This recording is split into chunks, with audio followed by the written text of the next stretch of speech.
Hi mga ka-friendships, may adlaw sa tanan. So ngayon mga ka-friendships, sasagot tayo ng tanong from one of our ka-friendships, mga ka-friendships.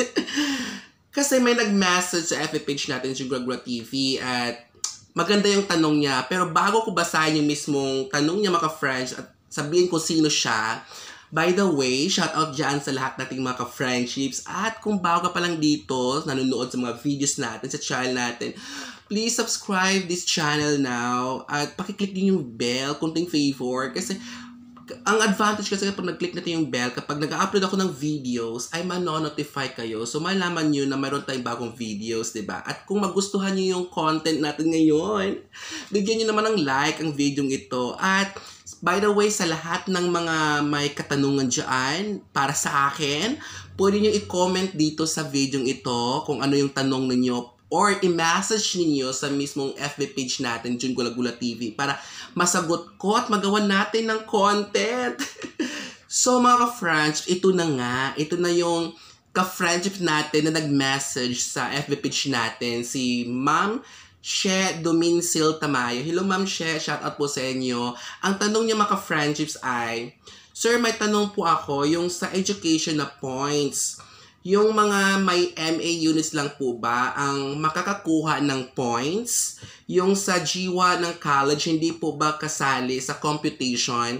Salamat po, sir. So, bago ko sagutin ito, ang ganda ng tanong ni Ma'am She. Kasi, mga ka-friends, diba, marami ng mga divisions ngayon, implemented na yung new guidelines or criteria for DepEd hiring teacher 1, diba? So, isa doon ngayon, ang daming nagtatanong ngayon sa education. Kasi sa old criteria, yes, oo, kasama po ang ang GWA sa college, sa computation ng education. Yun yung dati. Ngayon, mga ka-friendships, nakakaloka sa new guidelines or criteria ng DepEd for hiring teacher 1. Ito na ang sagot ko, Ma'am She. Sa tanong niyo po, hindi po kasali sa computation ang GWA sa college natin. Period.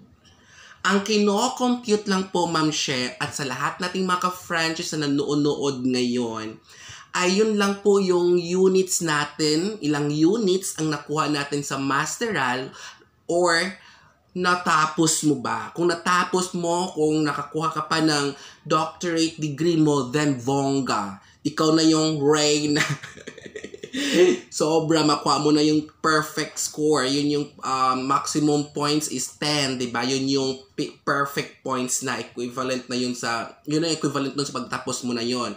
Na kapag ano ka na, MA, natapos mo ng MA mo. And then ngayon maka-friendships, bakit nga ba? Kasi maka-friendships, sabi ko nga, hindi katulad sa dati, sa old criteria, nakasama siya sa competition. So ngayon, so sorry sa mga, pero may mga divisions pa ngayon ha. Marami pang mga divisions ngayon na hindi pa po ini-implement ang new criteria. Ito na lang ma-advise ko sa inyo, sa lahat, sa iba man tayong mga friendships na applicants na gusto makapasok sa RQA. Kapag hindi pa na-implement sa inyo yung new criteria for DepEd hiring teacher 1, bilisan ninyo. Humabol kayo this year. Baka next year, lahat na ng division sa buong Pilipinas, i-implement na yung bagong guidelines. So, nakakaloka na yan. So, ano pa ang purpose na pag-aaral natin? Ano pa yung, para saan pa? Para kumuha ka ng malaking, mataas na, GWA sa college kung hindi naman kasama sa hiring requirements, diba? So, yun yung mga friendships.